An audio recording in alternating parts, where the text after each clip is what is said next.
He sold everything he had to buy the house for his mother, never imagining what he'd find there. Ethan Harrison felt his heart race as he walked down the gravel road, clutching the keys to the house he had just bought. For months, he had sold everything he owned to gather the necessary money. The car, the furniture, even the heirloom gold ring he had inherited from his grandmother, all to fulfill the dream of getting his mother out of that state of poverty where she had lived for so many years. When he reached the gate of the house where Martha still lived, he found her sitting in the dirt yard, tears streaming down her face, marked by years of struggle. She held a paper in her trembling hands, and upon seeing him approach, she quickly tried to hide it, wiping her eyes with the sleeve of her faded blouse. "Mom, what happened?" Ethan asked, worried to see her in that state. Martha took a deep breath, looking at the paper in her hands. It was an offer to buy the house where she had raised her 2 children alone through all those difficult years. "Son, someone showed up wanting to buy our house. They offered good money, more than this old house is worth. But I can't decide." Ethan sat beside her on the wooden stool he himself had made years ago, when he was still a teenager. The yard was just as he always remembered, a few chickens pecking at the dirt, the clothesline stretched between 2 trees where his mother hung the laundry to dry, and the small vegetable garden she tended with such care. "Then why are you crying, Mum? If it's a good offer, and it will improve your life."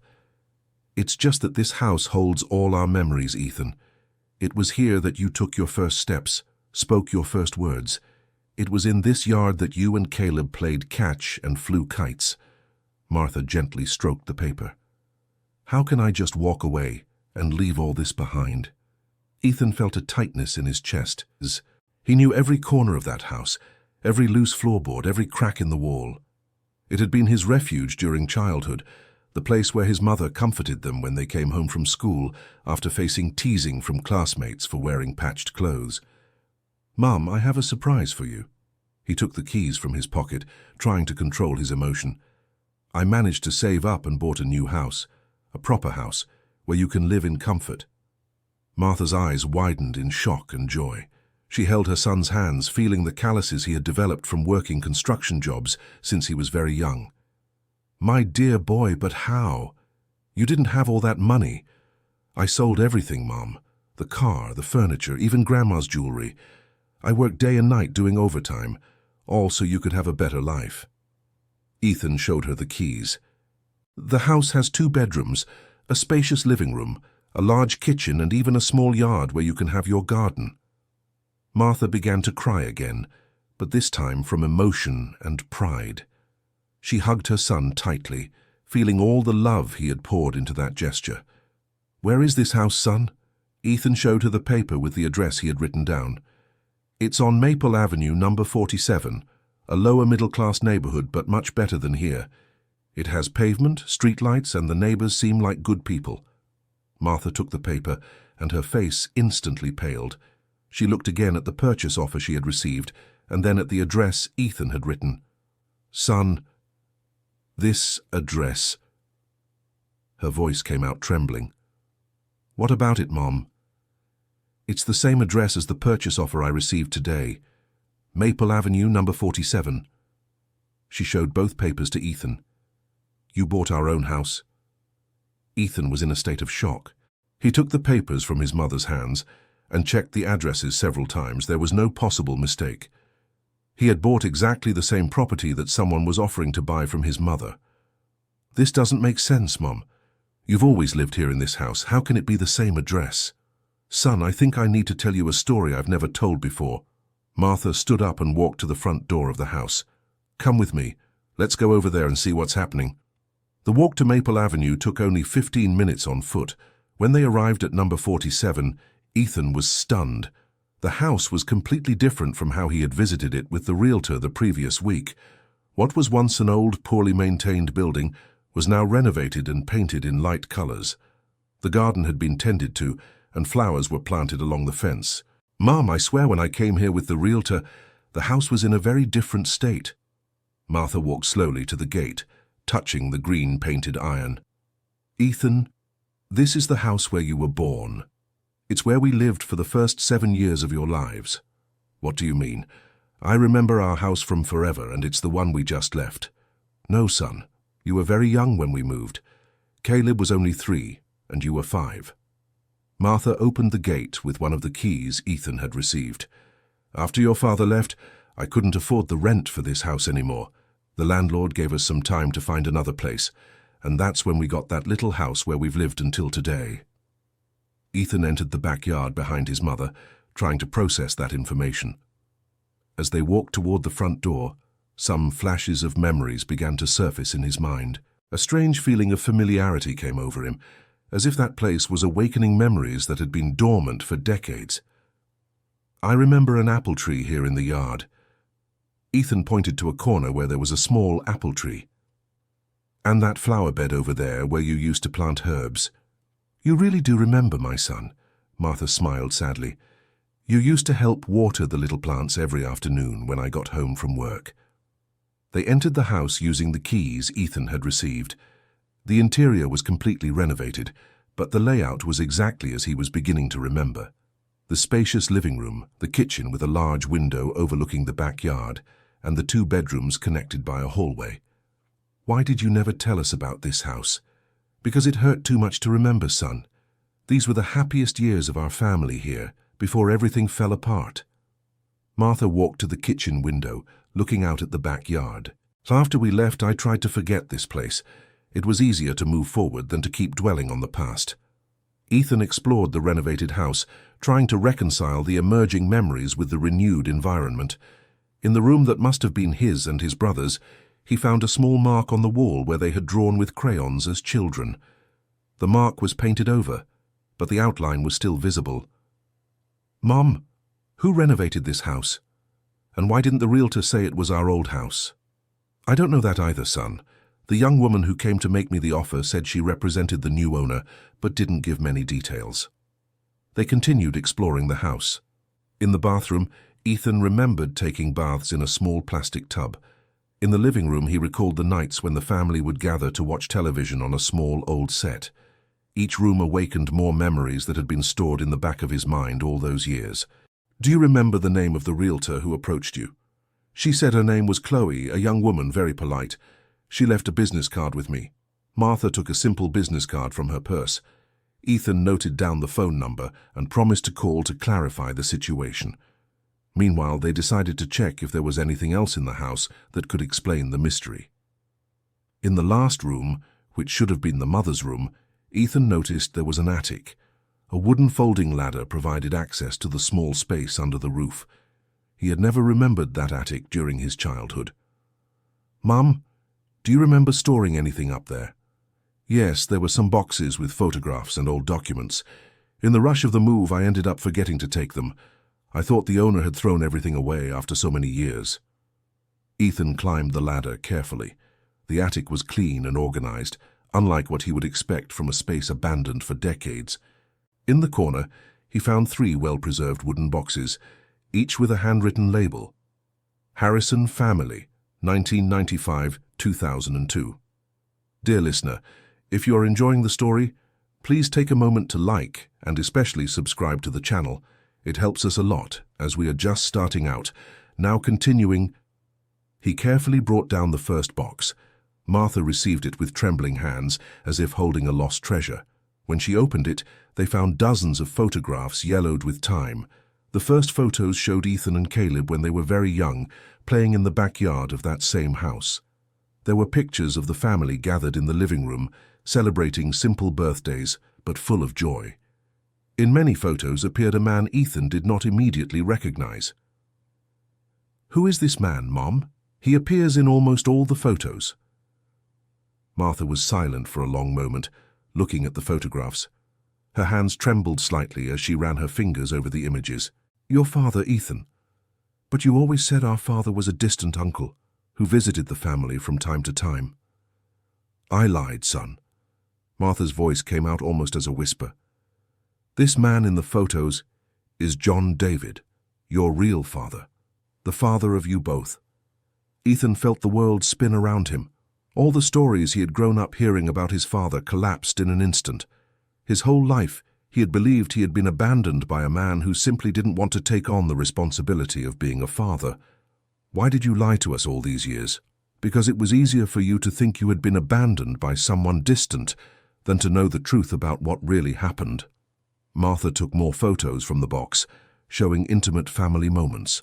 John David appeared helping Ethan ride a bike, teaching Caleb to tie his shoes, hugging his wife in front of the house that was now renovated. What truth, Mom? What happened to our father? He was arrested, Ethan. Arrested for a debt he said wasn't his. Martha wiped away a tear that insisted on falling. At the time I was pregnant with Caleb and you were only 5 years old, I couldn't afford a good lawyer, and your father ended up being convicted. Arrested for how long? 2 years. When he got out, I had already moved with you to that little house where we live to this day. I was hurt, angry, and mostly with a lot of wounded pride. When he tried to come back, I didn't want to hear it. Ethan picked up a photo where his father held them in his lap, one in each arm, with a huge smile on his face. It was impossible to imagine that man had voluntarily abandoned the family. And what happened to him after that? I don't know, son. He tried to talk to me a few times, but I always sent him away, until he stopped showing up. They opened the second box. Inside were old documents, original birth certificates, bill payment receipts, and some sealed letters. Ethan picked up one of the letters, noting it was addressed to Martha but had never been opened. You never read these letters? I never had the courage. When your father would come to deliver them, I'd throw everything in a box and store it here in the attic. I thought if I didn't read them, it would be easier to forget. Ethan looked at his mother, trying to understand the pain she had carried all those years. With her permission, he opened the first letter. The date showed it had been written 3 years after his release from prison. My dear Martha, I know you don't want to see me or hear my voice, but I need you to know that I never stopped loving the 3 of you. Every day I think of the boys and wonder how they're growing up. I got a job at a woodworking shop here in the next town over, and I'm saving money to try to win back your trust. I know it will be hard to forgive me, but please don't let the boys believe I abandoned them because I didn't love them. Everything I did was to try to give a better life for our family. With all my love, John David. Mom, he never abandoned us. He was in prison. It's different. At the time, I couldn't see the difference, son. To me, the result was the same. I was alone with 2 small children and no money to support the family. Ethan opened 2 more letters. They all spoke of the love John David felt for the family, about the work at the woodworking shop, and about the plans he had for the future. In the last letter, dated just 6 years ago, he mentioned having bought back the house where the family had lived. Martha, I managed to buy our house back. I renovated everything, thought of every detail, imagining the day you all could return. I know it might be too late, but I want you to know I never gave up on us. If you ever change your mind, the house will be waiting. Mom, it was Dad who renovated this house, and it was he who sent the realtor to make the purchase offer. Martha took the letter from her son's hands, reading carefully each written word. She sat on the living room floor, leaning her back against the wall, as if the weight of all those revelations was too much to bear standing up. How could I have been so stubborn and proud? How could I deprive you of knowing your own father? You did what you thought was best at the time, Mom. Raising 2 boys alone couldn't have been easy. But I had an alternative, Ethan. I could have talked to him, I could have given him a second chance.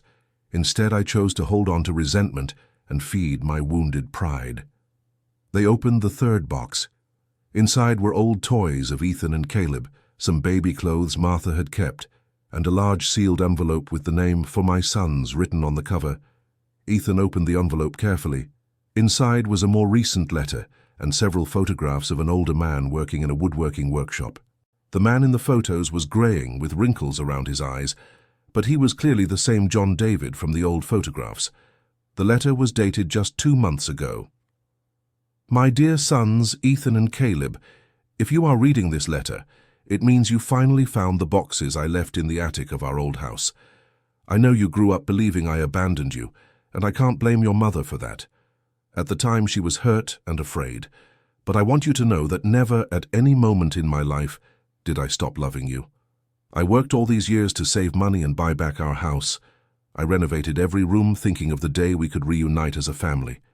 I know you are grown men now with your own lives, but I would very much like the chance to meet the men you've become. If you want to look for me, I work at St. Jude's Woodworks in the next town over. Every day from 7 a.m. to 5 p.m, I'll be there waiting. With all my fatherly love, John David. Ethan felt his eyes fill with tears. All my life I had dreamed of the day I could meet my real father. Now I discovered that this meeting had always been possible, but had been prevented by misunderstandings and wounded pride. Mum, we need to go to the woodworking shop to look for him. Son, what if he doesn't want to see us? What if after so many years he has started another family and there's no room for us anymore? Then at least we'll know the truth, and he'll have the chance to meet the children he has always loved, even from a distance. Martha agreed, but asked that they first call Caleb and tell him everything they had discovered. Bruno's younger brother lived in the next town over, where he worked as a mechanic and had started a family. The call to Caleb was emotional and difficult at the same time. At first he didn't believe what Ethan was telling him. Then he became extremely hurt upon discovering he had lived his whole life believing a lie. "How could you hide this from me all these years?" Caleb shouted over the phone.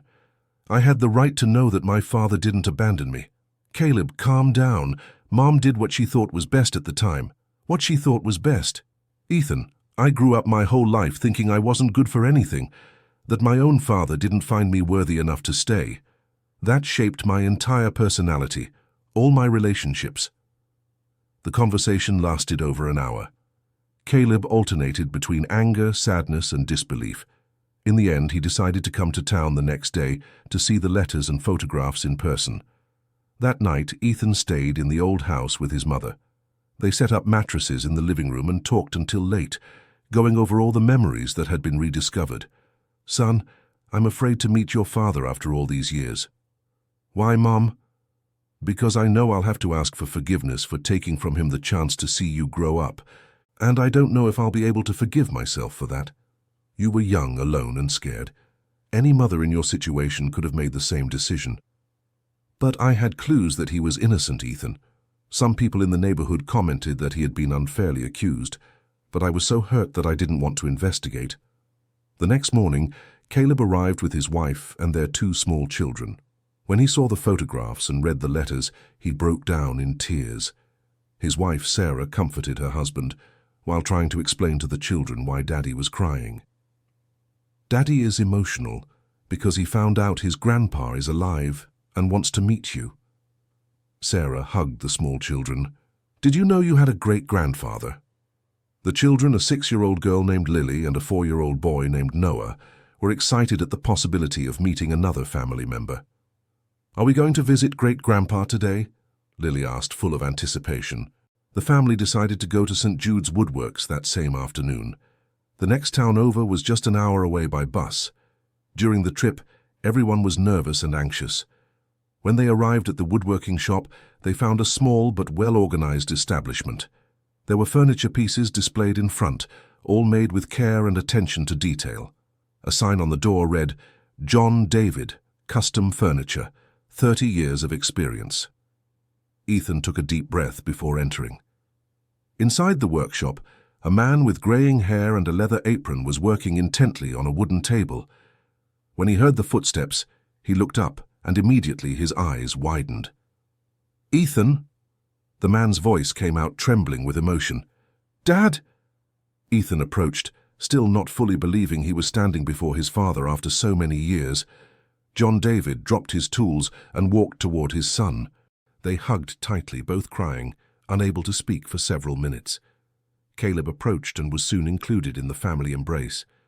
"My children, my dear children," John David repeated through tears. "I always dreamed of this day."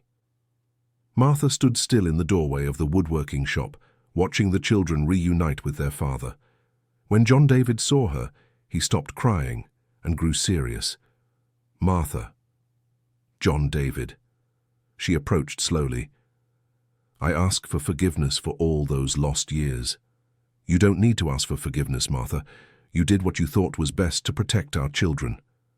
"But I was wrong, and I deprived you of watching them grow up." John David approached his ex-wife and, surprisingly, hugged her tenderly. "What matters is that we are all here now. We can start a new story from today."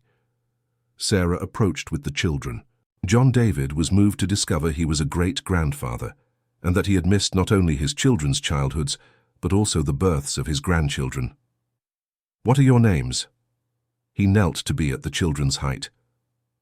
"I'm Lily, and he is Noah," the girl answered without shyness. "Are you really our great-grandfather?" "Yes, I am, my dear, and I'm very happy to meet you." Noah, shyer, hid behind his mother, but was soon won over by the great-grandfather's kindness, who showed him some woodworking tools suitable for children. The family spent the whole afternoon in the woodworking shop, talking and learning about the work John David had developed over the years. He proudly showed some furniture he had made especially with his children and ex-wife in mind, even without knowing if he would ever see them again. "I made this dresser thinking of the room Ethan would have when he grew up." He showed a beautiful piece made of light wood. "And this desk imagining that Caleb might need it for studying or working. Dad, your furniture is beautiful. I didn't know you had this talent." "I learned in prison, son. There was a workshop where inmates could learn a trade. It was the only good thing I took from all that time."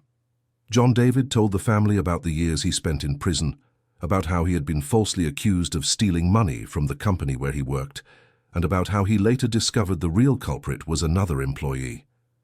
"And were you able to prove your innocence?" Ethan asked. "Only years later. The real culprit ended up being arrested for another robbery and confessed to all the previous crimes. My name was officially cleared, but my family was already lost.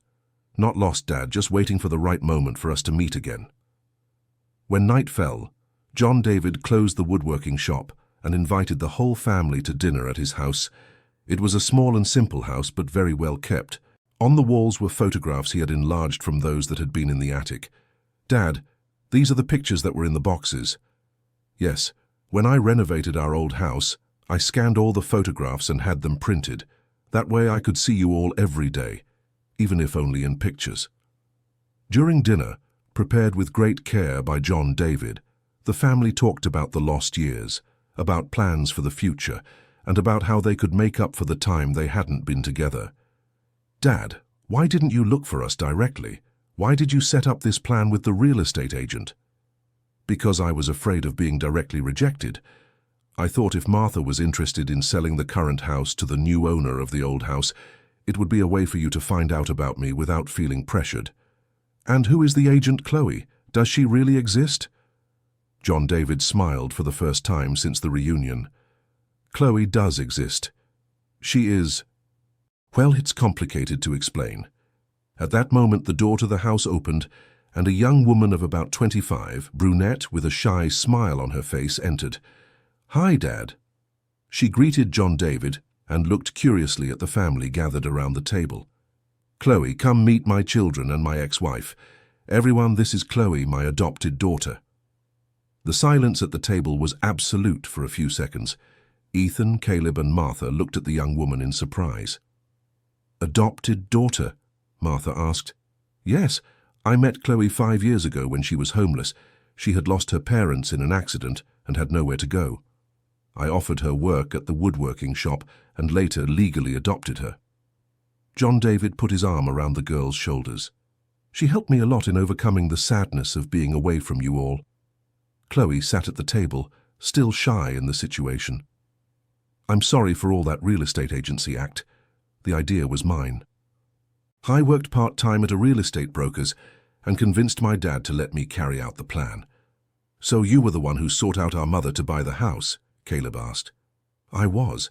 I had been watching you all for months, trying to find the best way to bring the family together. When I found out Ethan was saving money to buy a house for his mother, I thought it would be the perfect opportunity." "How did you know Ethan was saving money?" Martha inquired. "Because I work at the used furniture store where he sold the furniture, and also at the auto repair shop where he sold the car," Chloe explained with an embarrassed smile. "After Dad John told me the family's story, I started looking for you all around town. When I found out where you lived, I arranged part-time jobs at the places you usually went to. Ethan was impressed with the girl's dedication." "You did all that to reunite a family you didn't even know?" "It's just that Dad John talked about you all so much, with so much love and longing, that I ended up feeling as if you were my family too." Chloe wiped away a tear. And I know what it's like to not have a family. I didn't want you to remain separated by misunderstandings when you could be together. And what if we had rejected our father, even after learning the truth? Caleb asked. Then at least he would know he tried everything he could. And you would know the truth about what really happened. Martha got up from the table and hugged Chloe affectionately. Thank you, my daughter. Thank you for taking care of my children's father when I didn't know how to. You don't have to thank me. I did it out of love, for him and for you all. The evening stretched on with lots of conversation, laughter, and plans for the future. John David showed the family the furniture projects he had made over the years, always thinking about one day being able to gift them to his children and grandchildren. Dad, could you teach us how to work with wood? Ethan asked. I've always been curious about woodworking. Of course, son, it would be a pleasure to teach you all. And who knows, maybe we can even work together. What about me, Grandpa? Can I learn too? Lily asked excitedly. Of course, Princess. I'll teach you all how to make wooden toys. When it was time to head home, the family was unrecognizably different from how they had arrived. The years of separation and misunderstandings had been replaced by understanding, forgiveness, and plans for a future together. John David, would you like to come back to our old house? Martha asked timidly. You renovated it thinking of our family, so I think it's only fair that it be your home too. John David was moved by the invitation, but looked at Chloe before answering. And you, Chloe, would you like to come live with us? I don't want to get in the way of you all reuniting as a family. You won't get in the way at all. Ethan approached the girl. You've done more for our family in the last few months than we have in years. If it weren't for you, we might never have found each other again. It's true, Caleb agreed. You're part of our family now, whether you like it or not. Chloe smiled with misty eyes. Then I accept. The move was arranged for the following week. John David temporarily closed the woodworking shop to dedicate himself to organizing the new family life.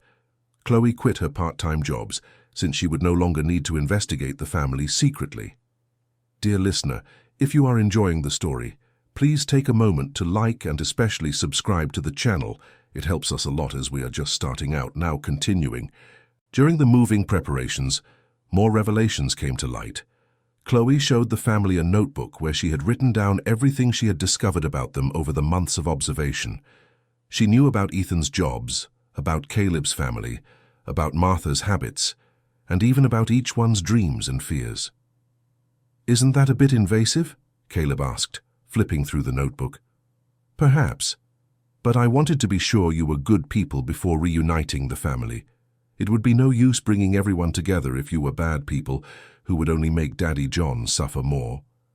And what was your conclusion? Ethan wanted to know. That you are exactly as he always described, hard-working, honest people who genuinely care for each other. The only thing missing was you knowing each other. On moving day, everyone worked together to transport John David and Chloe's belongings to the house on Maple Avenue. The house that had been renovated with so much love would finally welcome the family for whom it had been prepared. Martha was moved to see the furniture John David had made, especially for them being placed in their spots. The dresser in Ethan's room, the writing desk in the room that would be Caleb's when he visited, and a beautiful bookshelf in the living room where they could keep the family photographs. John David, you really thought of every detail. I had years to plan, Martha. Each piece was made with love and hope that one day you could use them. Chloe arranged her room in the space that was previously used as an office. She decorated the walls with photographs of the family she had helped reunite, feeling truly at home for the first time in years. Uncle Ethan, can I ask you something? Lily approached her uncle as he was organizing his things. Of course, Princess. Why did you go so long without talking to Grandpa if he didn't do anything wrong? Ethan knelt down to be at his niece's eye level. Sometimes adults make mistakes out of fear or pride. Your grandmother was afraid of getting hurt again, so she preferred to stay away. But now you won't stay away anymore. Never again, Princess. Now we are a real family. In the days that followed, the household routine established itself naturally. John David continued working at the woodworking shop, but now with the company of Ethan, who decided to learn the craft. Caleb visited the family every weekend with Sarah and the children. Martha, for the first time in decades, felt complete. She took care of the house and garden, cooked for the family, and received the affection she had denied herself during all those years of wounded pride. "John David, do you forgive me for taking all those years with our children from you? Martha, the past is the past. What matters is that we are together now and can build new memories. But you missed their childhood. You missed seeing them become men." "It's true, I missed all that. But I gained something that may be even more precious. The chance to know the extraordinary men they became and to have wonderful grandchildren to love." The relationship between Martha and John David gradually rebuilt itself. They did not become a couple again immediately, but developed a solid friendship based on mutual respect and love for their children. One day, while organizing more old photographs they had found, Martha discovered one she didn't remember seeing before. In the image, John David was holding baby Ethan in his arms, with an expression of pure paternal love on his face. "This photo is beautiful. When was it taken?" "The day Ethan was born. I held him in my arms for the first time and promised I would be the best father in the world." John David smiled nostalgically. "I always blamed myself for not being able to keep that promise." "But you did keep it, John David. You may not have been physically present, but the love you felt for them protected them even from a distance. Ethan and Caleb became good men because they carried that love inside them, even without knowing where it came from." Chloe, who was listening to the conversation from the kitchen, approached the couple. "Can I tell you something?" "Of course, sweetheart." "When I started investigating the family, the first thing I noticed was how Ethan and Caleb treated other people. They were kind to everyone, helped those in need, worked honestly. That only happens when people are raised with love, even if that love isn't acknowledged." "What do you mean?" Martha asked. "You raised them alone, but you did it with so much love that it made up for the father's absence. And Daddy John loved you all from a distance with such intensity that this love somehow reached them. That's why they became such special people." Chloe's observation made a lot of sense to the couple. During all those years, even while apart, love had been the common thread that kept the family united, waiting for the right moment to reunite. One day, John David came home from the woodshop with an unexpected proposal. "Family, I have an idea. How about we turn the woodshop into a family business?" "How do you mean, Dad?" Ethan asked. "Ethan could work with me on furniture production. Caleb could handle the maintenance and repairs. Chloe, with her sales experience, could manage the store, and Martha could take care of the administrative side." The idea excited everyone. For weeks they planned the expansion of the woodshop. Caleb decided to move back to town with his family to join the business. They found a larger commercial space, which would allow for a spacious workshop and a well-organized store. "And what will we call the new company?" Sarah asked. "Harrison Family Woodworking," Lily suggested, making everyone laugh at the simplicity and perfection of the suggestion. The opening of the new woodshop became an event for the whole community. Neighbors, friends, and even strangers came to learn the story of the family that had reunited after so many years apart. John David gave an emotional speech at the opening. "This woodshop is not just a business. It is the symbol of a family that was lost and found again. Every piece of furniture we produce here will be made with the same love that brought us together again." In the months that followed, the business prospered quickly. The quality of the furniture, combined with the touching family story, attracted customers from several towns over. More important than the financial success, working together further strengthened the family bonds that had been rebuilt. Ethan discovered he had a natural talent for woodworking. Under his father's guidance, he was soon creating original and beautiful pieces. Raphael brought his mechanical expertise to develop tools and equipment that made the work more efficient. "Dad, you were right when you said we could be a family working together," Ethan commented one day as they finished a specially ordered dining table. "I always dreamed of this, son. On the worst days in prison, I imagined you all working with me, learning the craft, continuing a family tradition. And now that dream is a reality. It's more than that. It's better than I ever dreamed because now we have Chloe, Sarah, Lily, and Noah too. Our family has grown far beyond what I thought possible. Chloe had proven to be a natural-born salesperson. Her ability to talk to customers and understand exactly what they needed turned the woodworking shop into a regional reference. She developed a complete catalogue of products and began accepting custom orders. "Chloe, how do you understand so well what each customer wants?" Martha asked, admiring her adopted daughter-in-law's talent. "I think it's because I know what it's like to need something you don't have. When someone comes here looking for a piece of furniture, they're not just buying wood and hinges, they're buying a little piece of home, of family, of stability." Martha took over the administrative part with an efficiency that surprised even herself. After years of taking care of the house alone, she had developed organizational skills that translated perfectly to the business world. "Mom, you're doing better than many trained administrators," Caleb praised, seeing how she had organized the company's finances. "It's just that now I have a different motivation, son. I'm not just trying to survive, I'm helping to build our family's future." Lily and Noah became the mascots of the woodworking shop. In the afternoons after school, they would go straight there to do their homework and play in the workshop. John David had made them small, safe tools suitable for children and was teaching them the basics of woodworking.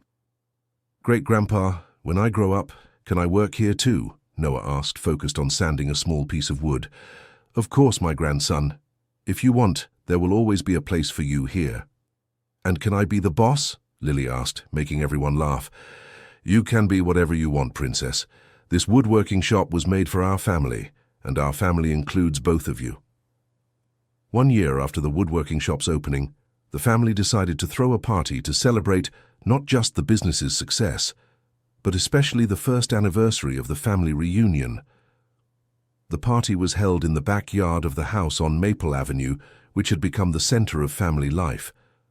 John David had built a giant wooden table where the whole family could gather for special meals. "I'd like to make a toast." John David stood up holding a glass of soda. "A year ago, I was a lonely man working in a small woodworking shop, dreaming of a family I didn't know if I'd ever reunite with." Everyone fell silent, moved by the patriarch's words. "Today, I have not only my children back, but also a wonderful daughter-in-law, beautiful grandchildren, and an adopted daughter who brought light into my life. I even have my Martha back, not as a wife, but as the best friend and partner a man could have."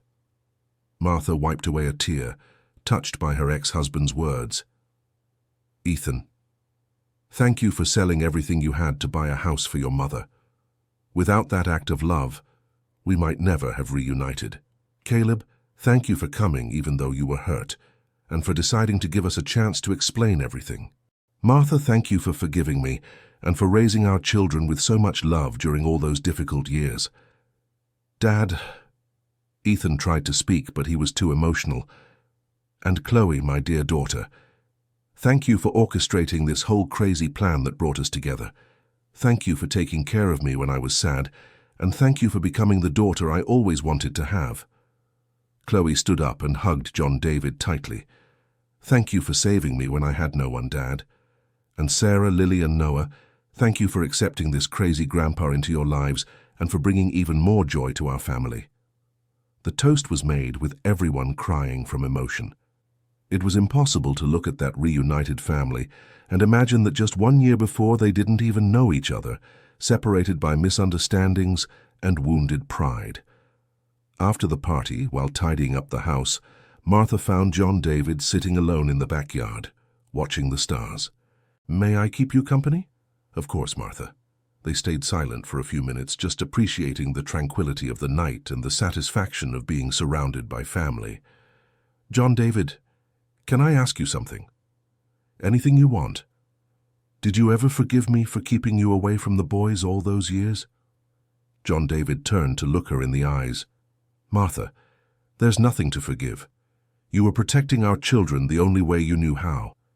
If I had been in your place, I might have done the same thing." "But you lost so much time with them." "I did. But look at what we've gained now. If we had gotten back together 20 years ago, maybe we wouldn't have Chloe in our lives. Maybe Ethan and Caleb wouldn't have become the extraordinary men they are today. maybe we wouldn't have had the maturity to build this beautiful family we have now. Do you think things happened at the right time? I think things happened exactly as they were supposed to.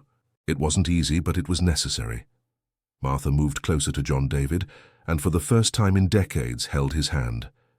Thank you for never giving up on us. And thank you for raising our children with so much love. They are our masterpiece, Martha. 2 years after the reunion, Harrison Family Woodworking had become the most well-known in the region. They had hired 2 employees to help with production and were planning to open a second store in the next town over. More important than the professional success, the family had found a perfect balance. John David and Martha had developed a solid partnership based on respect and love for their children without the pressure of rekindling a past romance. Ethan had married a teacher from town and was building a house next to the woodshop. Caleb had brought his whole family back, and the children were studying at the same school where John David had volunteered to teach basic woodworking. Chloe had met a young man who worked at a hardware store and was planning to get married. The young man had been accepted by the family as another member of the growing Harrison family. "Dad, can I talk to you?" Ethan sought out John David late one afternoon at the woodshop. "Of course, son. What is it?" "I wanted to thank you for everything you've done for our family, and I wanted to say that I'm very proud to be your son." John David stopped working and hugged Ethan. "And I am so proud of the man you've become, son. You and Caleb are my greatest pride. Dad, I have a proposal to make." "What proposal?" "What if we expand the woodshop to include vocational training courses for young people in the community? We can teach the trade to those who need an opportunity, just like you taught us." John David was moved by the suggestion. "That's a wonderful idea, Ethan. That way we can give back to the community all the good it has given us. And we can also honor the purpose that has always guided our family, helping each other and never giving up on love." The proposal was presented to the whole family that night during dinner. Everyone was excited about the idea of turning the woodshop into a vocational training center.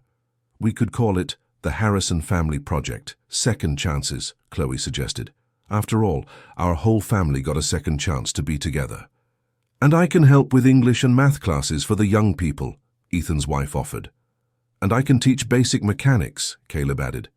The project was implemented 6 months later, with the support of the City Hall and several local businesses.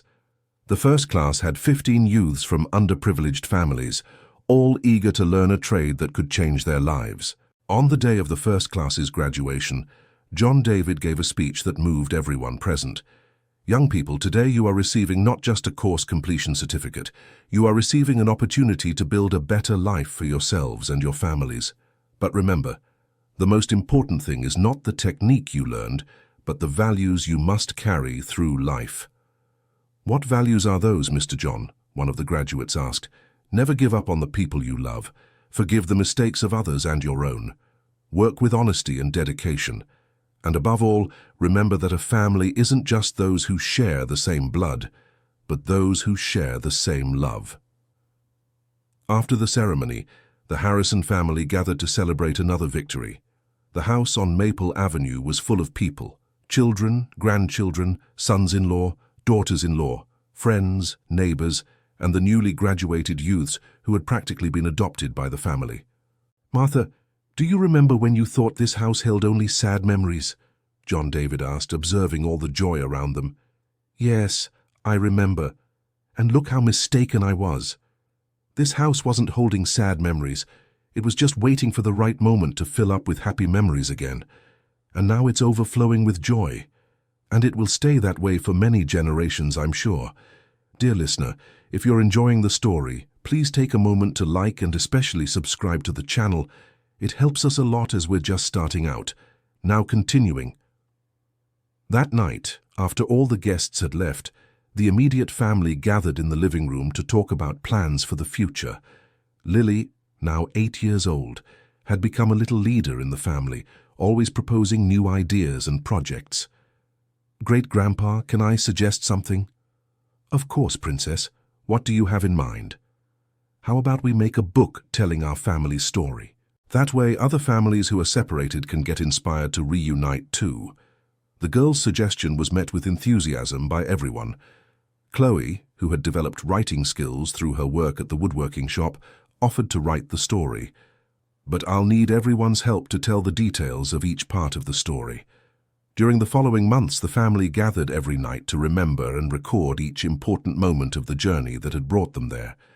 From Ethan and Caleb's childhood, through their parents' separation, the years of Martha's struggle raising the children alone, to the reunion and the rebuilding of the family. The book, The House of Second Chances, the true story of a family that reunited, was published by a local publisher and became an unexpected success. Families from all over the country began seeking out the Harrison family to tell their own stories of separation and reunion. "I never imagined our story could inspire so many people," Martha commented, reading one of the many letters they received daily. "It's because true love always inspires, Mom," Ethan replied, "and our story proves that it's never too late to start over." The book's impact brought unexpected opportunities for the family. They were invited to give talks on family reconciliation, participate in television programs, and even advise other families in reunion processes. "John David, do you remember when you thought you had lost everything because you were unjustly imprisoned?" Martha asked during one of these trips. "Yes, I remember. I spent years blaming myself and thinking I had ruined our family's life. And now our story is helping hundreds of other families find their way back to each other. Who would have thought something that started with so much pain could generate so much joy? It's like you always told the boys when they were little. God writes straight with crooked lines." 5 years after the reunion, the Harrison family had become a national reference in family reconciliation and social entrepreneurship. The woodworking shop had transformed into a cooperative that employed over 50 people and offered vocational training to hundreds of young people each year. The house on Maple Avenue had been expanded to accommodate the growing family. Ethan and his wife had had twins. Caleb was expecting his third child, and Chloe had gotten married and lived in a house built on the same property. "Dad, sometimes I look at all this and can't believe it started only with my wish to buy a house for Mom," Ethan commented during a Sunday family lunch. "That's because you didn't just buy a house, son. You bought our family back," John David replied, holding the youngest grandchild in his lap. "Actually, he bought a future none of us imagined was possible," Martha added, watching the whole family gathered around the table John David had built especially for them. "And the most beautiful part is that it all started with love," Chloe observed. "Ethan's love for Mom, your love for our family, Aunt Martha's love for her children, even when she was hurt. Love has always been the guiding thread of this whole story. And it always will be." Lily, now 10 years old and wiser than her years suggested, concluded, "Because when people truly love each other, there is no distance or time that can keep them apart forever." Noah, 7 years old, raised his hand as if he were in school. "Can I say something?" Everyone laughed at the boy's formality and encouraged him to speak. "I think our family is magic, because where there's love, miracles always happen." John David was moved by his youngest grandson's words. "It's true, Noah. Our family really is magic, and the magic is in the love we feel for each other, in the forgiveness we manage to give and receive, and in the hope we never lost that things could get better." That afternoon, as the children played in the backyard under the watchful eyes of the adults, Martha and John David walked up to the attic where everything had begun to unfold years before. "John David, do you regret anything in this whole story?" "Do I regret being arrested for something I didn't do?" "Of course. Do I regret the years we lost apart? That too. But do I regret the path we walked to get here? Never. Why? Because every pain, every tear, every year of separation was necessary for us to arrive exactly where we needed to be. If we had come back sooner, perhaps we wouldn't have had the maturity to build this beautiful family we have today. And do I regret being proud and stubborn for so long?" "Martha, you weren't proud and stubborn. You were a mother protecting her children the only way you knew how. And look at the result. You raised 2 wonderful men who are now the foundation of an amazing family." "Do you think our children learned anything from this whole story?" "I think they learned the most important thing there is, that true love never gives up, never tires, and always finds a way to bring together the people who are meant to be together. They came down from the attic and went to the backyard, where they found the whole family working together in the vegetable garden Martha had expanded over the years. Ethan was teaching his children how to plant, Caleb was fixing the irrigation system, Chloe was organizing the seeds, and the children were helping with enthusiasm. "You know what moves me most about this scene?" John David asked Martha. "What?" "It's just that we're literally planting the future of our family. Every seed these children plant today will be a tree that bears fruit for their own children tomorrow. And that's how it should be. One generation caring for the next, passing on not just material possessions, but above all, values and love." At night, after everyone had gone to bed, John David stayed alone in the workshop he had set up in the back of the house. It was his private refuge, where he created special pieces for the family, and where he organized his thoughts. He was finishing a crib for the grandson that Caleb and Sarah were expecting when Martha appeared at the workshop door. "Can't sleep. I was thinking about how surprising life is. 6 years ago, I was working alone in a small woodworking shop, dreaming of a family I thought I'd never see again. Today I'm here making a crib for my 6th grandson, surrounded by a family that has grown far beyond my most optimistic dreams. And I was raising my children alone, thinking that was all fate had in store for me. I never imagined I could have this full and happy life I have today. Martha, can I tell you something I've never said before?" "Of course." "Thank you for waiting for me." "What do you mean?" "You could have married again, rebuilt your life with another man. But deep down you waited for me. You kept a little place in your heart for me, even without consciously knowing it." Martha was moved by her ex-husband's words. "It's true. I could never imagine sharing my life with another man. I thought it was because of the trauma, but maybe it was because my heart knew you would come back. And thank you for giving me the chance to come back, for forgiving me, and for allowing me to know the extraordinary men our sons have become." They hugged each other affectionately, not as ex-husband and ex-wife, but as two companions who had traveled a long journey together and arrived at the right destination. The following year, the family decided to throw a big party to celebrate the 10th anniversary of their reunion. The celebration was held at the headquarters of the Woodworking Cooperative, which had become a complex with workshops, classrooms, a dining hall, and even a small library. More than 200 people attended the party: family, employees, former students from the courses, neighbors, local authorities, and even some families from other states who had been inspired by the Harrison story to promote their own reunions. John David, now with completely white hair but still strong and active, gave the night's main speech. "Friends, exactly 10 years ago, my son Ethan sold everything he had to buy a house for his mother.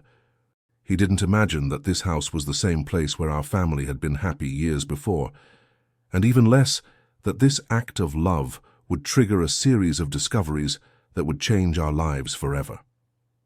The audience listened attentively. Many already knew the story, but they liked hearing it again. "Today, looking at everything we've built together, I understand that Ethan didn't just buy a house. He bought back our family, our dreams, our future. And more than that, he created a legacy that is benefiting hundreds of other families." "Dad, can I say something?" Ethan approached the microphone. "Of course, son. I wanted to tell everyone here that what I've learned in these 10 years is that there is no better investment than love. I sold everything I had to buy a house, but what I found was far more valuable than any material possession." "And what did you find?" a child from the audience asked. "I found a family. I found a father who loved me my whole life, even from a distance. I found an adoptive sister who united us with her dedication. I found beautiful nieces and nephews to love. I found a purpose for my life. And most importantly, I found proof that true love always wins, no matter how many obstacles it encounters along the way."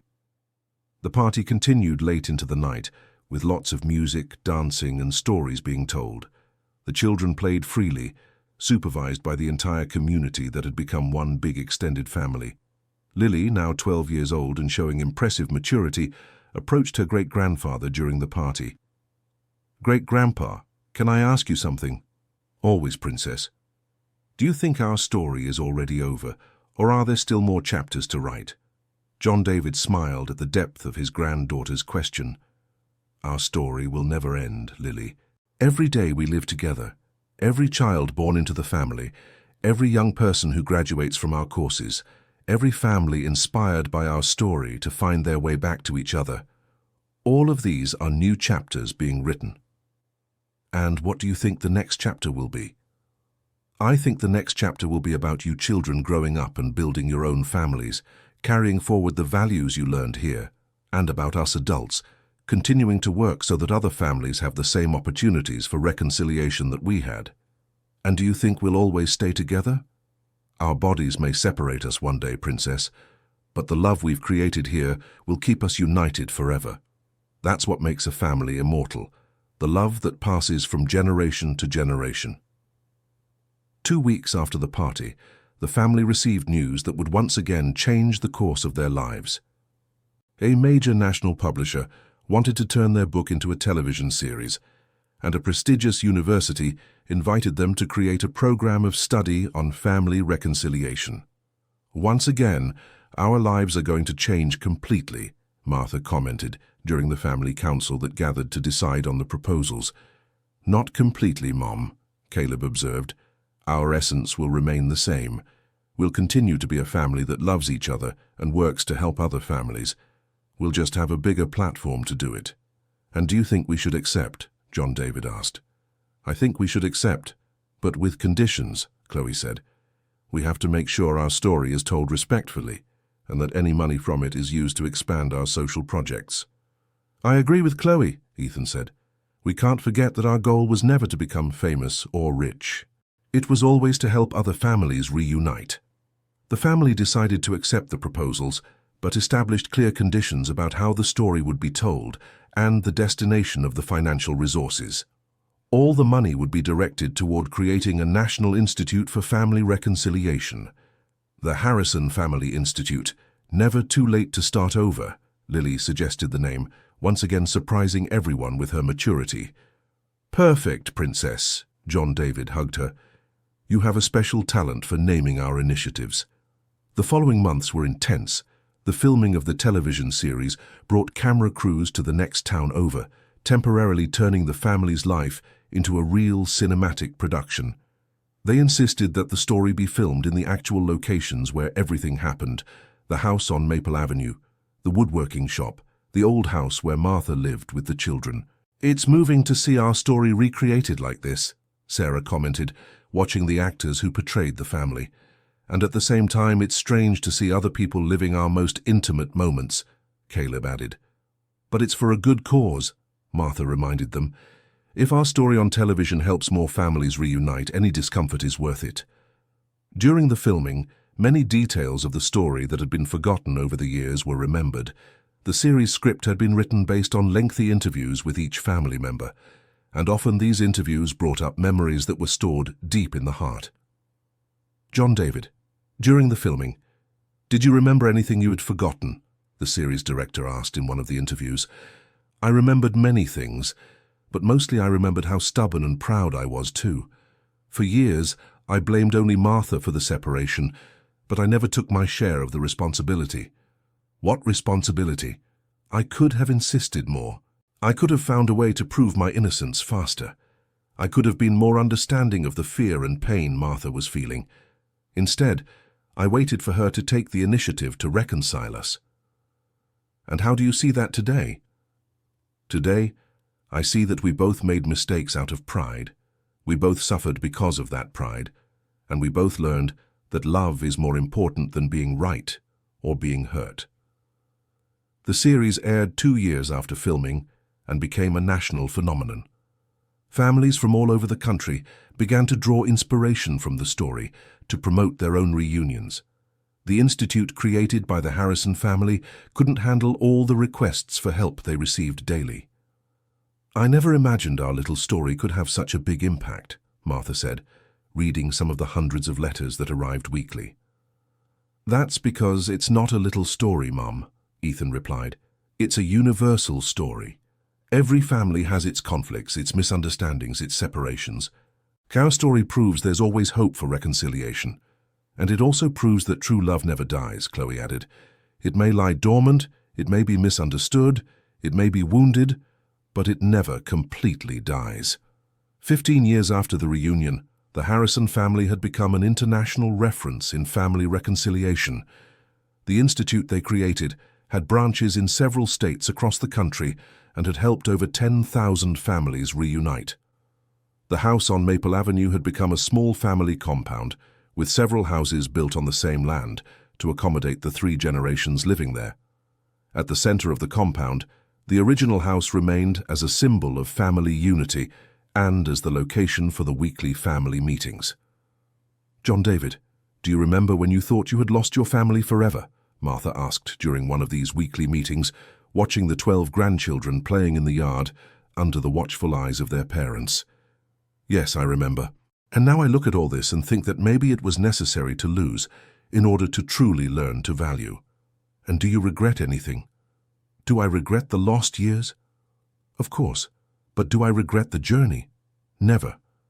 Every pain we went through, every tear we shed, every night we lay awake thinking about family, all of that was necessary to build the extraordinary family we have today. And what do you think is the greatest lesson of our entire story? That there is no such thing as a small love. The love a son feels for his mother to the point of selling everything to buy a house for her, that love has the power to reunite families, to heal old wounds, to build legacies that span generations. Martha stood up and hugged John David, not as an ex-wife, but as a companion on an extraordinary journey that had transformed pain into joy, separation into unity, and resentment into love. Thank you for never giving up on us, John David. And thank you for raising children capable of a love so great it moved mountains. That night, after everyone had retired, Ethan went out for a walk through town. It was something he always did whenever he needed to reflect on life. He walked to the old house where he had lived with his mother during so many difficult years. The little house was occupied by a new family, but it still had the same simple features he remembered. He stood watching for a few minutes, thinking about everything that had happened since he made the decision to sell everything to buy a house for his mother. "Excuse me, are you all right?" A young woman came out of the house and approached him. "Yes, sorry to bother you. It's just that I lived here when I was younger. I was just reminiscing." "Oh, that's wonderful. You're Ethan Harrison, aren't you?" The woman smiled. "I'm Maria. I live here with my husband and our 2 children. We were very moved when we found out this was the house where you lived, before you reunited with your father." "That's true. These were difficult years, but also years filled with much love. Would you like to come in? I would love to meet someone from the Harrison family in person." Ethan accepted the invitation and entered the small house where he had spent much of his childhood and adolescence. Everything was different, but the essence was the same. A simple home where a family strived to be happy despite the hardships. "Our family is also going through a hard time," Maria shared. "My husband has been unemployed for 6 months, and sometimes we wonder if we'll be able to keep the house. But your story gives us hope that things can get better." "Things can always get better, Maria. The important thing is to never give up on the love you have for each other and for your children. Do you have any advice for us?" "The same advice my mother gave me all through those difficult years. Work honestly, love unconditionally, and never lose hope. The rest falls into place in its own time." When Ethan left the house, he gave Maria his card and promised to help her husband find a job at the woodworking cooperative. It was his way of giving back to the house that had been his home for so many years. Walking back home, Ethan reflected on how his life had completely changed since that decision to sell everything to buy a house for his mother. What had begun as a simple gesture of filial love had transformed into a story that touched thousands of people around the world. When he arrived home, he found the whole family gathered in the living room, watching a documentary about families who had reconciled, inspired by their story. "How was your walk?" Martha asked. "Enlightening, Mum. I met a family living in our old house who are going through hardships similar to what we went through." "And did you help them?" "I tried. I offered the woman's husband a job and made it clear they can count on us for whatever they need." "That's how it should be, son," John David said with a proud smile. helping those going through the same difficulties we once faced. Dad, can I ask a question I've always wanted to ask, but never had the courage to? Of course, Ethan. Do you believe there's a greater purpose behind our whole story, like that we were separated and reunited for a specific reason? John David was thoughtful for a few moments before answering. You know, Ethan, for a long time I kept wondering why things happened the way they did. Why was I wrongly imprisoned? Why didn't Martha want to hear me out? Why were we separated for so many years? And did you reach any conclusion? I did. I think every pain we endured, every difficulty we faced, every tear we shed, all of it prepared us to be who we are today. If we had always stayed together, perhaps we would never have developed the strength, compassion, and wisdom needed to help other families. So you think it was all worth it? Not only was it worth it, it was necessary. We were separated to learn the value of togetherness. We went through hardships to develop compassion. We suffered so we could comfort others who suffer. Our story isn't just about our family, Ethan. It's about all families who can find inspiration in it to never give up on love. Chloe, who was listening to the conversation from the kitchen, approached the group. Can I tell you something I've never told you before? Of course, sweetheart, Martha encouraged her. When I was a child, before I met Dad John, I used to dream every night of a big, close-knit family working together. In the dream, there was an older man teaching woodworking to his children, a woman cooking for everyone, kids playing in the backyard, and a big table where the whole family gathered for meals. So what? Ethan asked, intrigued. When I met Dad John and he started telling me about you all, I realized he was describing exactly the family I saw in my dreams. That's why I was so sure you needed to find each other again. It was as if I'd known you all for a long time. Chloe's revelation moved the whole family. It was another piece of the puzzle confirming that the reunion had been more than a coincidence. Chloe, you never told us you dreamed about our family before you met us. John David hugged her affectionately. I just thought you'd find it weird or think I was making it up. It's not weird, sweetheart. It's magical, Martha smiled. It proves you were always part of this family, even before you came to us. In the early hours of that morning, after everyone had gone to sleep, Martha stayed awake in the kitchen, preparing the homemade sourdough the whole family would eat for breakfast. It was a tradition she had kept since the difficult times, when baking bread at home was a matter of economy. John David came down for water and found his ex-wife working the dough. Can't sleep? I can, but I like these moments alone, preparing the bread for the family. It reminds me of the old days and makes me thankful for the new ones. Can I keep you company? Of course. You can help knead the dough if you want. They worked together in silence for a few minutes, as they had done decades ago when they were a young couple struggling to build a family. Martha, can I tell you something I've never said? What is it? I never stopped loving you. All these years we were apart, you never left my heart. Martha stopped kneading the dough and looked at John David. I never stopped loving you either, John David. That's why I could never have a relationship with another man. Deep down, I always knew you'd come back. And now? What do we do with this love that never died? Now we do what we should have always done. We use that love to take care of our family and help other families find each other again too. They embraced there in the kitchen, surrounded by the smell of the rising bread and the feeling that everything was exactly as it should be. Martha, yes? Thank you for letting me come back home.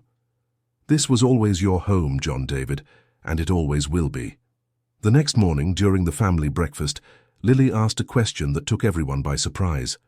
Grandpa John and Grandma Martha, are you going to get married again? The silence at the table was total for a few seconds. All conversation stopped, and every gaze turned to the two of them. Why do you ask that, Princess? John David replied with another question. Because you love each other, you live together, you take care of each other, and you're happy together. Isn't that what people in love do? The innocence of the question made everyone smile. Ethan and Caleb exchanged glances, clearly curious about their parents' answer. Lily, sometimes love doesn't need papers or ceremonies to exist, Martha explained gently. Your grandfather and I loved each other very much, But our love today is different from the love we had when we were young. Different how? More mature, wiser, more focused on the family, and less focused on ourselves. John David completed his ex-wife's answer. But that doesn't answer if you're going to get married again. Noah, now 10 years old, insisted on his sister's question. John David and Martha Bennett Harrison looked at each other and laughed at their grandchildren's persistence. "If you think we should get married again, we can consider the idea," Martha said, provoking shouts of joy from the children. "But it has to be a big party with the whole family," Lily clapped excitedly. "And with a 3-tiered cake," Noah added. "And you have to wear nice clothes." Caleb Harrison's youngest son, just 4 years old, contributed to the discussion. The conversation about a possible second marriage became the family's main topic in the following weeks. Interestingly, it was the children who insisted most on the idea, with the enthusiastic support of all the adults. "Mom, what do you think of the idea?" Ethan asked in a private conversation with Martha. "You know, son, all these years, I thought getting married again would be admitting I was wrong to separate from your father. But now I understand it would be a celebration of everything we've learned and everything we've built together." "And you, Dad, what do you think?" Caleb asked John David. "I think it would be a beautiful way to celebrate not only our love, but the love of our entire family. And most importantly, it would be an example to other families that it's never too late to start over." The decision was made as a family. John David and Martha Bennett Harrison would marry again, 20 years after the separation and 15 years after the family's reunion.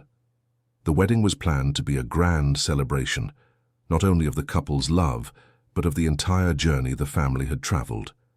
The ceremony would be held in the backyard of the house on Maple Avenue, where everything had begun to resolve. "We want it to be a party that shows true love always wins," Martha explained to the event organizer, "and that inspires other families to never give up on each other." The wedding preparations mobilized the entire community. The woodworking cooperative produced all the furniture for the party, the students from the vocational courses helped with the decorations, and families who had reconciled inspired by the Harrison family's story traveled from various states to attend the celebration. "I never thought our wedding could have such great meaning for so many people," John David commented, seeing the guest list which had reached over 500 people. "That's because it's not just our wedding, John David. It's a celebration of all the reunions our story has helped to promote," Martha replied. On the wedding day, the house on Maple Avenue was unrecognizable. Flowers everywhere, a large tent in the backyard, live music, and hundreds of people dressed in their best clothes to celebrate the love that had overcome all difficulties. Ethan was his father's best man. Caleb was his mother's best man. Chloe was the maid of honor, representing the daughter who had been fundamental to the family's reunion. Lily and Noah were the ring bearers, carrying the rings with the pride of those who had participated in the entire family journey. "Martha Bennett Harrison, do you take John David Harrison to be your husband, to love and to cherish, in joy and in sorrow, in sickness and in health, in prosperity and in hardship, for the rest of your lives?" the officiant asked. "I do. And I promise that this time nothing and no one will separate us again." Martha replied with tears in her eyes and a voice choked with emotion. "John David Harrison, do you take Martha Bennett Harrison to be your wife, to love and cherish her in joy and in sorrow, in health and in sickness, in prosperity and in hardship, for the rest of your lives?" "I do, and I promise I will spend every day I have left proving that our family was the best thing that ever happened to me in life." John David could barely finish the sentence, too emotional to speak. When they kissed to seal the second marriage, everyone present stood up and applauded for several minutes. It was impossible to look at that scene without being moved. A mature couple, surrounded by their children, grandchildren, friends, and an entire community that had been inspired by their story. The celebration lasted until dawn. There were touching speeches, musical performances, dancing from all ages, and many stories being told about how the Harrison family had impacted the life of every person present. "Ethan, do you remember when you sold everything you had to buy a house for your mother?" one of the guests asked during the speeches. "How could I forget? It was the best investment I ever made in my life." "What you bought wasn't a house, it was a miracle," the man replied, prompting applause from everyone. "No, my friend. What I bought was much simpler and much more powerful than a miracle. I bought an opportunity for love to show itself." The week after the wedding, the family returned to their routine, but with an even greater sense of wholeness. John David and Martha had moved into the main bedroom of the house, which they had renovated especially to restart their married life. "How does it feel to be married again?" Chloe asked during breakfast. "Like we've come home after a very long journey," Martha answered. "A journey that lasted 20 years and taught us everything we needed to know to be truly happy," John David finished. 6 months after the wedding, the family received news that moved them deeply. The institute they had created had been recognized internationally as one of the world's leading family reconciliation organizations. They were invited to give talks in several countries and to advise governments on creating public policies for family unity. "I never imagined our little story would go so far," Martha said, reading the invitation to speak at Stirling University about family reconciliation. "It's that nothing is little when it comes to true love, Mom," Ethan replied. "Love always multiplies and spreads far beyond its original source. So now, are we going to accept all these international invitations?" Caleb asked. "We'll accept the ones we can without compromising our family life," John David decided. "Our first responsibility is to our family and our community. The rest is a consequence." The family decided to accept a few selected invitations, always traveling all together and turning the talks into true family presentations where each one told their part of the story. During one of these trips to a European university, Lily, now 15, asked a question that surprised everyone. "Do you think our family is special, or did we just get lucky?" "Why do you ask that, Princess?" John David wanted to know. "Because we've met so many separated families during these trips, and sometimes I wonder why we managed to reunite and they didn't." The question sparked a long family discussion. It was something everyone had thought about, but had never openly discussed. "I don't think it was luck," Chloe offered. "I think it was determination. Each of you, in your own time, made a choice for the family instead of a choice for pride or hurt." "How so?" Noah, now 12, asked. "Uncle Ethan chose to spend all his savings on Grandma Martha instead of keeping the money for himself. Grandpa John chose to renovate the house and wait for the family instead of giving up and starting a new life with someone else. Grandma Martha chose to forgive instead of holding on to resentment. Each made a choice for love in crucial moments." "And you too, Chloe," Ethan reminded. "You chose to use your time and energy to reunite a family you didn't even know." "That's true. And I think that's the difference. Families reunite when each member chooses love over selfishness, forgiveness over revenge, hope over discouragement." The conversation became the foundation for a new talk the family began to give, "The Choices That Build Families." The presentation became one of the most requested and impactful because it showed in a practical way how small daily decisions can determine the destiny of an entire family. 20 years after the reunion, the Harrison family had become a global reference for family unity. The institute they created had helped more than 50,000 families reconcile, had branches in 12 countries, and was developing reconciliation programs for refugees and immigrants. The house on Maple Avenue had become a pilgrimage center for families from all over the world. People traveled from far away just to see the place where it all began and to be inspired by the story that had changed so many lives. "John David, sometimes I look at all this and can't believe it started with Ethan selling the car," Martha commented, watching a group of Japanese tourists photographing the house. "It's just that the greatest miracles always start with small gestures of love, Martha. And are you happy with everything our family has become?" "I'm more than happy. I am complete. I have a wife I love, extraordinary children, wonderful grandchildren, an adopted daughter who is an angel in our lives, and a purpose that goes far beyond ourselves. And if you could change anything in our story—" "I wouldn't change a thing, Martha. Every pain was necessary for every joy. Every separation was necessary for every reunion. Every tear was necessary for every smile. Our story is perfect exactly as it happened. That night, during the family dinner, which now included 23 people among children, daughters-in-law, sons-in-law, grandchildren, and great-grandchildren, John David stood up to make a toast.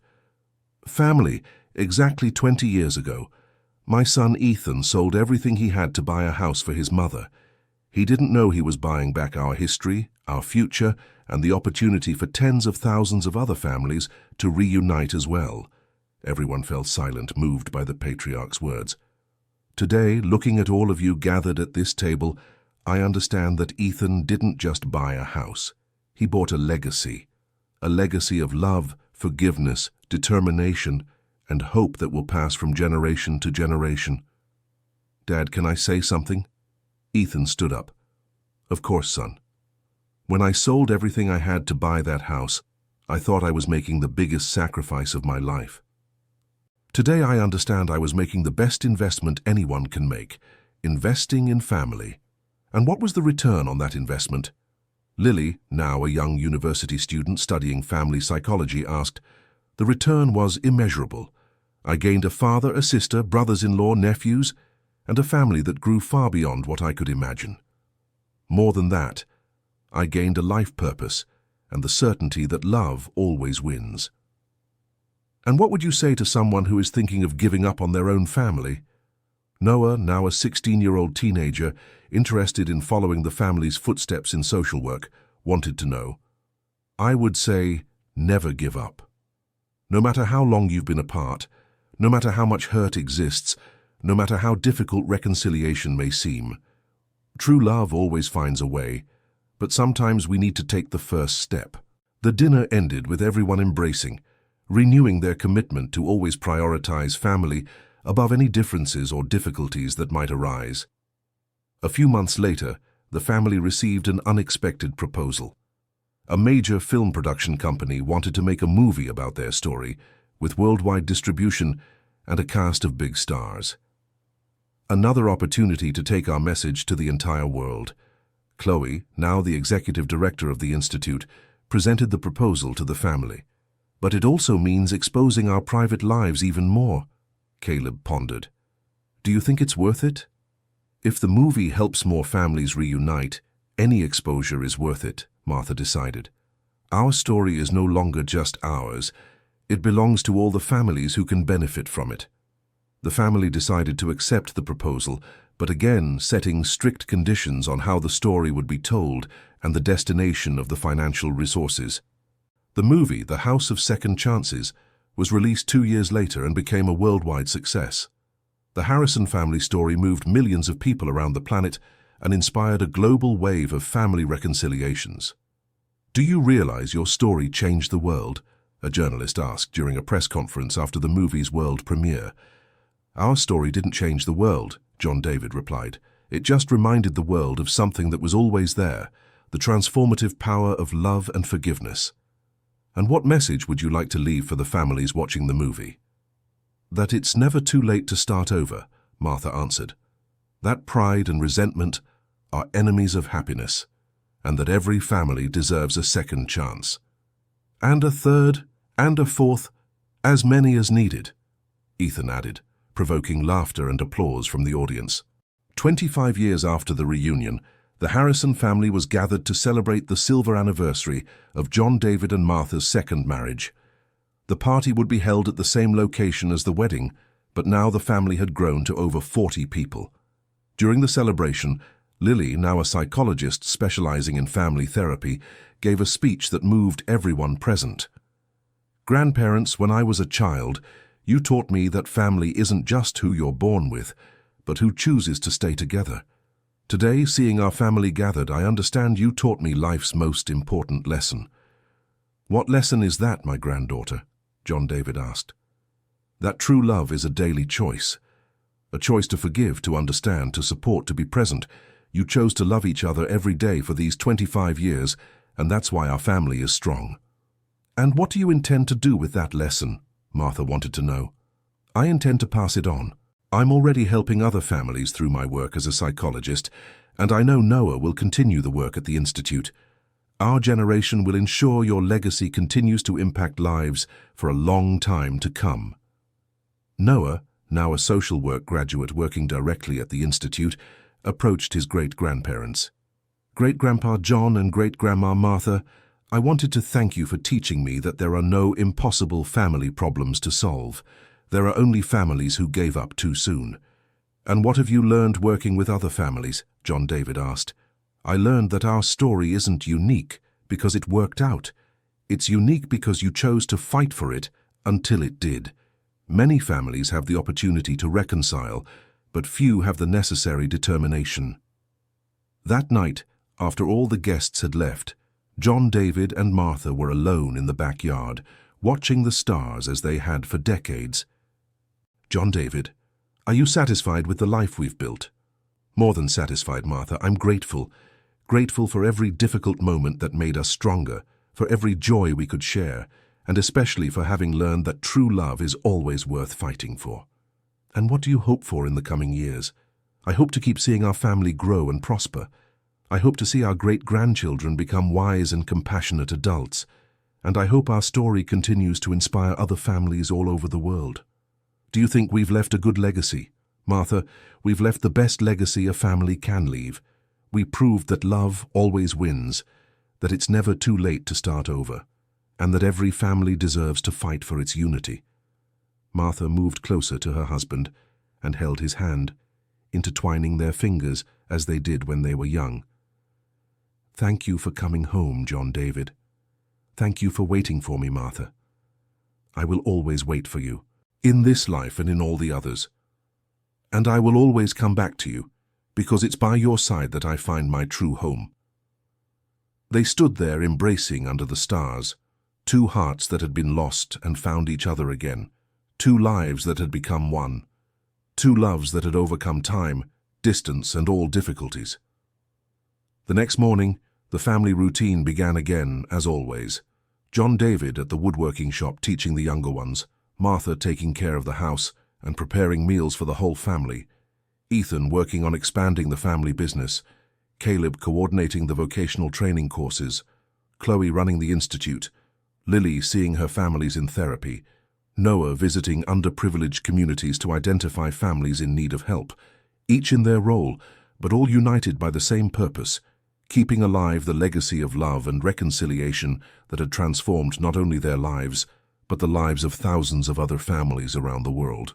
The house on Maple Avenue continued to be the center of everything, the place where the family gathered for meals, where important decisions were made, where conflicts were resolved with frank conversations and lots of love, and where every new family member was welcomed with affection and joy. "Do you realize our house has become a worldwide symbol of family reconciliation?" Sarah commented during a Sunday lunch, watching yet another group of tourists photographing the facade.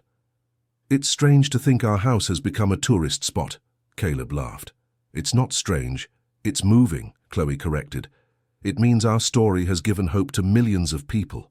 Every photo they take, every story they tell about us, is a seed of reconciliation being planted somewhere in the world." "And do you know what the most beautiful part of all this is?" John David asked. "What?" several voices asked at once. "It's that our story proves that any family can reconcile, no matter how complicated the situation. We didn't have special resources, we didn't have professional help, we didn't have any extraordinary conditions. We only had love and determination." "And forgiveness," Martha added. "A lot of forgiveness."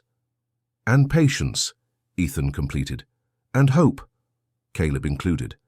"And most of all, the courage to take the first step," Chloe finished.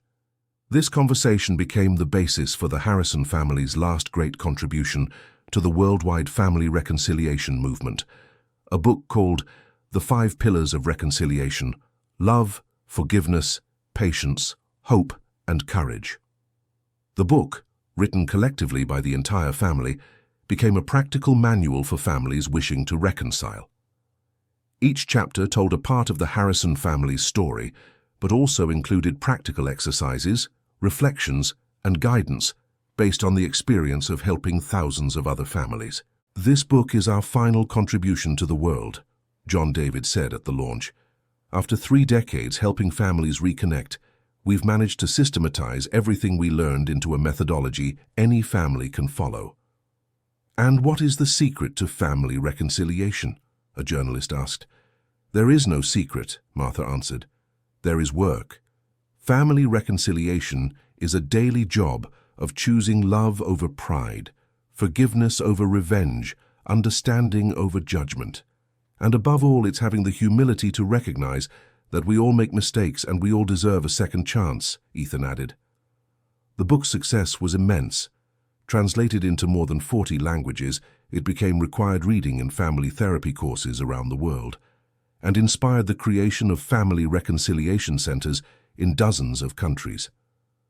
30 years after the reunion, the Harrison family was preparing a grand celebration that would bring together all the families they had helped over the decades. The event would be a full week of activities, lectures, workshops, and most importantly, celebration of family love. "Can you imagine how many people are coming to this celebration?" Chloe asked, coordinating the event logistics. "Based on the numbers we have, it should be more than 10,000 people from 100 different countries," Noah replied, showing the statistics. 10,000 families reconciled, inspired by our story, Lily reflected. "It's amazing to think about the impact Uncle Ethan's decision had on the world." "It wasn't just my decision," Ethan corrected. "It was a series of decisions we all made. I decided to sell everything to buy the house. Chloe decided to architect the reunion plan. Dad decided to never give up. Mom decided to forgive. Caleb decided to give us a chance. You and Noah decided to embrace the extended family." "That's true," Martha agreed. "Our story is made of hundreds of small right decisions that, together, created an extraordinary result." "And which one do you think was the most important decision?" one of the great-granddaughters, now 10 years old, asked. John David thought for a moment before answering. "I think the most important decision was the first one. Ethan deciding to invest in the family instead of investing in himself. That decision created a chain reaction that transformed all our lives." "But all the other decisions were equally important," Martha pondered. "If any one of us had chosen differently at any point, our story could have ended very differently." During the celebration week, the small town where the Harrison family lived transformed into a temporary metropolis. Hotels full, restaurants open 24 hours, families camping in squares and parks, all united by the same goal, celebrating the power of family reconciliation. The testimonies were moving. Parents who had reconnected with children after decades of separation, siblings who had overcome old fights, couples who had saved marriages on the brink of divorce, all crediting their reconciliation to the inspiration they found in the Harrison family's story. "Our Italian family had been separated for 15 years because of a fight over an inheritance," a woman shared during one of the testimonies. "When we watched the movie about you, we realized money wasn't worth losing family. We reconciled the following week." "My father and I hadn't spoken in 10 years, a young man reported. "After reading your book, I understood that pride was destroying our relationship. I went to find my father, and today we are best friends. My 3 children had distanced themselves from me after the divorce," an elderly lady shared. "Your story gave me the courage to ask for forgiveness for my mistakes. Today we all live on the same street and have dinner together every week." Each testimony deeply moved the Harrison family. It was impossible to hear those stories without being moved and without feeling grateful for having served as inspiration for so many reconciliations. "Do you realize our little family story has become a worldwide movement?" John David commented to Martha during one of the event's evenings. "And do you realize it all started with a simple gesture of filial love?" Martha replied. "It proves there are no small gestures when it comes to love." "And it proves every family has the power to impact the world," Ethan added, overhearing his parents' conversation. "We don't need to be special or extraordinary. We just need to choose love." On the last day of the celebration, during the closing ceremony, John David was invited to give the final speech.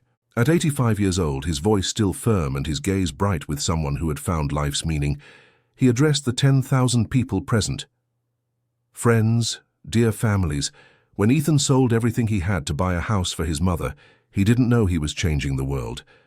When Martha decided to forgive the mistakes of the past, she didn't know she was planting seeds of reconciliation that would blossom in 100 countries.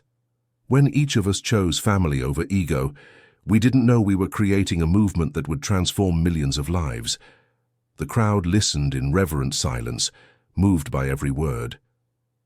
But today, looking at all of you gathered here, I understand what the true purpose of our story has always been, to prove that family love is the most powerful force in the universe, more powerful than money, than pride, than distance, than time. Family love can heal wounds that seemed incurable, can unite hearts that seemed lost forever, can create miracles that seem impossible. Applause began to echo through the crowd, but John David made a gesture asking for silence to continue. You have come here from 100 different countries, you speak different languages, you have different cultures, but you all have something in common. You understood that family is the greatest treasure anyone can have, and more importantly, you understood that this treasure is worth any effort, any sacrifice, any struggle. Please, raise your hand if your family reconciled, inspired by our story. Nearly all 10,000 people raised their hands, creating an emotional scene of a sea of arms raised under the starry sky. Look around you, John David continued, his voice choked with emotion. Look how many families were saved by the power of reconciliation. Look how many children got their grandparents back. How many parents got their children back. How many siblings became friends again. How many couples fell in love again. People looked at each other, and many cried, recognizing in the faces around them the same stories of pain and reconciliation they had lived. And now I want to ask something of each of you. When you return to your homes, do not keep the joy of reconciliation to yourselves. Share your stories. Help other families that are still separated. Be seeds of reconciliation in your communities. Because family love is not a treasure to be kept. It is a treasure to be multiplied. The applause was deafening and lasted more than 10 minutes. People from all countries hugged, cried, and recognized they were part of something much bigger than their individual stories. They were part of a worldwide movement of family love and reconciliation. After the celebration, when all the visitors had departed and the town returned to normal, the Harrison family gathered to reflect on everything that had happened. 30 years after the reunion, our story continues to impact lives, Martha observed. Do you think this was always our destiny? I don't know if it was our destiny, Chloe replied, but I'm sure it was our choice. In every difficult moment, we chose love. In every opportunity to help other families, we chose to serve. In every chance to spread hope, we chose to share our story. And what do you think our final legacy will be? Caleb asked. Our final legacy is already guaranteed, Ethan answered. We are living proof that any family can reconcile, no matter how complicated the situation. We are proof that love always wins, that it's never too late to start over, and that every gesture of family love can change the world. And most importantly, we are proof that family isn't just who you're born with, but who chooses to stay together, Lily added, looking at Chloe affectionately. That night, for the first time in many years, the whole family slept in the house on Maple Avenue. Mattresses were spread across the bedrooms, sofas became beds, and even the living room floor was occupied by the younger ones. It was like a big family slumber party, where 3 generations shared the same roof under which it had all begun. The next morning, during a breakfast prepared collectively by everyone, John David made an announcement that surprised the family. Martha and I have decided something. We want to turn our house into a museum of family reconciliation. How do you mean? Ethan asked. We want this place to become a permanent center of inspiration for separated families, a place where people can come to learn our story, participate in workshops, receive guidance, and most importantly, find hope. But where will you live? Sarah wanted to know. We'll build a smaller house in the backyard, Martha explained. The big house will become a heritage site for humanity, dedicated to family reconciliation. The idea was embraced with enthusiasm by the whole family. In the following months, they worked to transform the house into a living museum, where each room told a part of the family story and offered practical lessons on reconciliation. The Harrison Family Museum, House of Second Chances, was inaugurated a year later with the presence of authorities from various countries and representatives of family organizations from around the world. The museum quickly became one of the main pilgrimage sites for separated families, receiving over 50,000 visitors a year.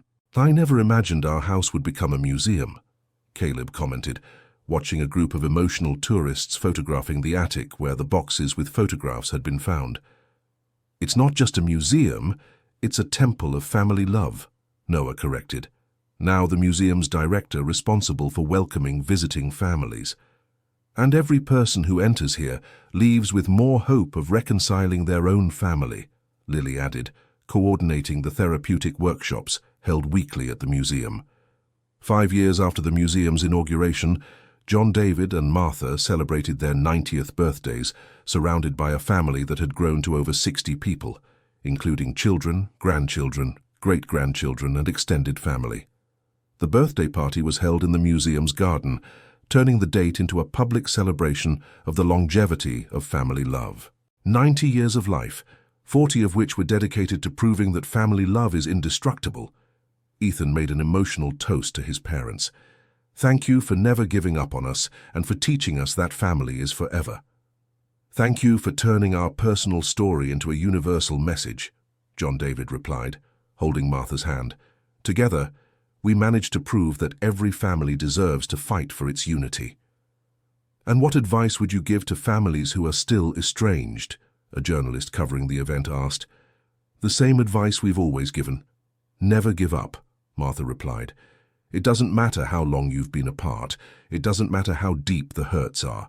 It doesn't matter how difficult reconciliation seems. Family love is stronger than any problem. And remember, every reconciliation begins with one person willing to take the first step," John David added.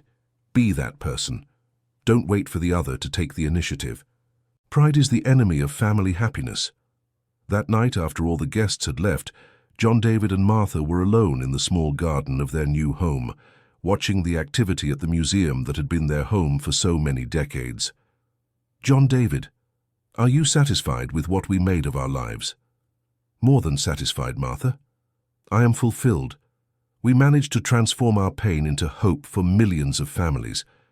We managed to prove that true love is indestructible. We managed to leave a legacy that will last for generations.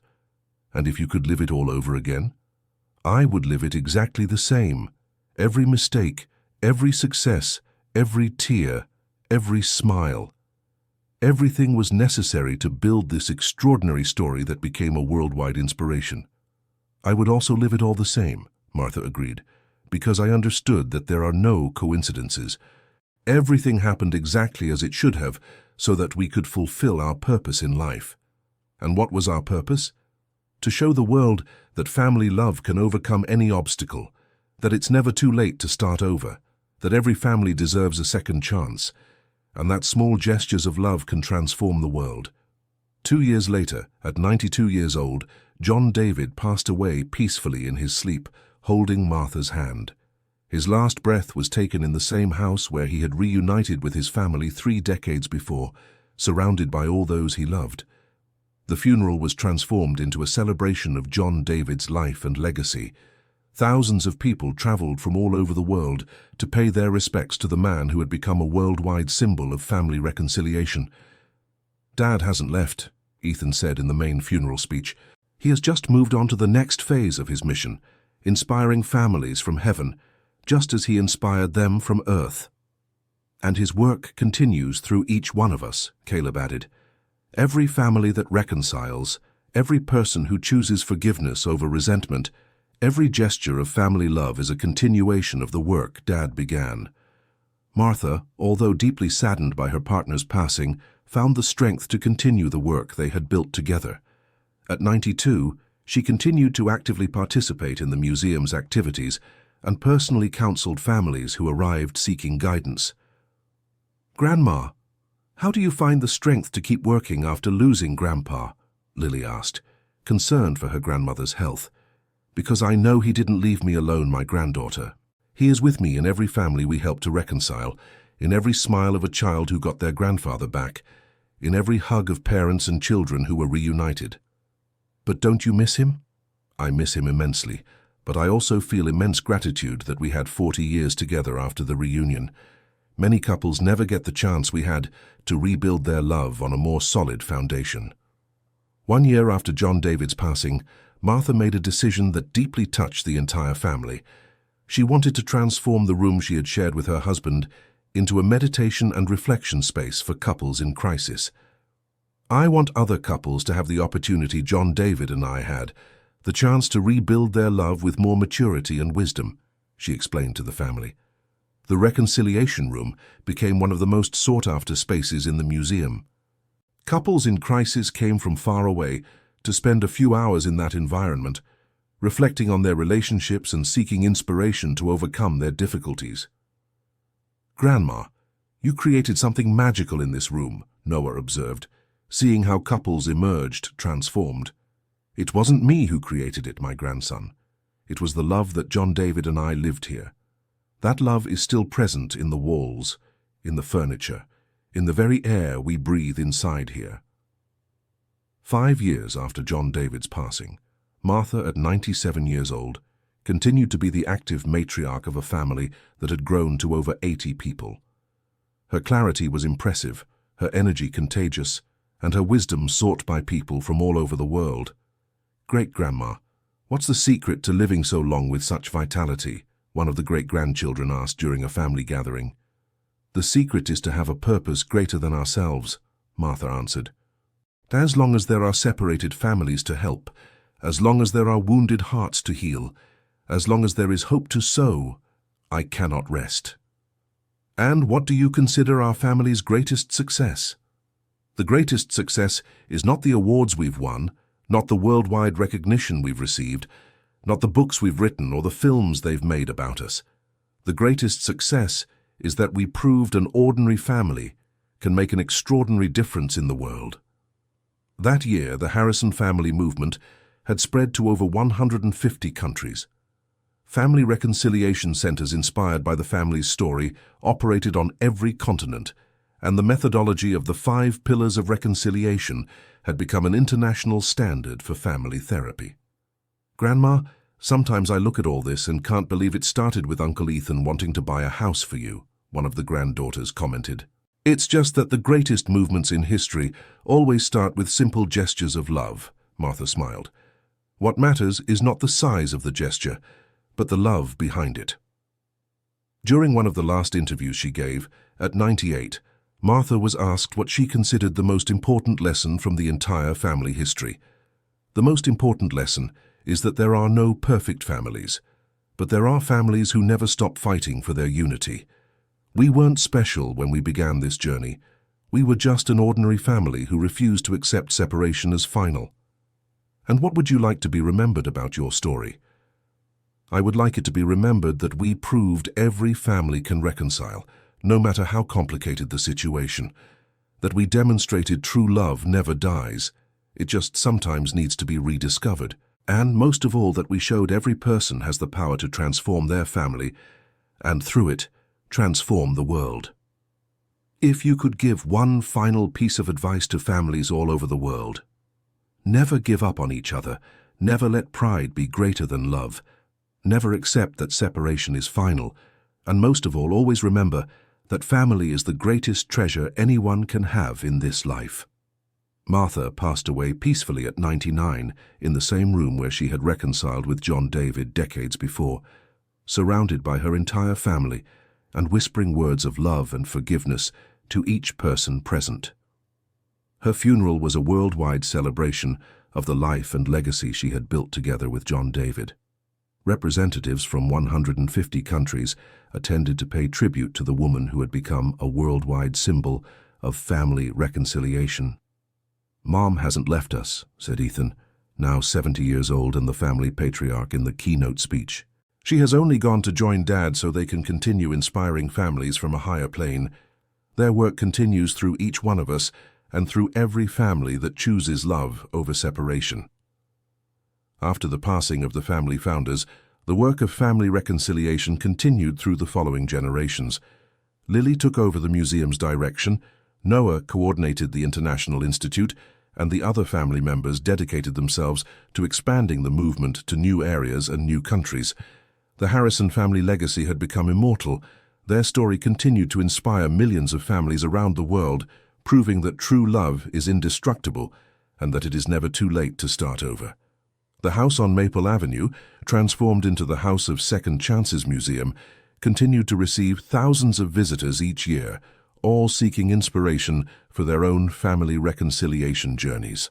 And the story that began with Ethan selling everything he had to buy a house for his mother continued to be told and retold, generation after generation, as eternal proof that small gestures of love can transform the world.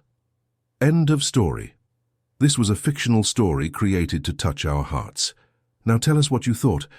Do you believe family love can overcome any obstacle? Share your opinion in the comments, and if this story touched your heart, don't forget to leave your like and subscribe to the channel for more emotional stories like this one.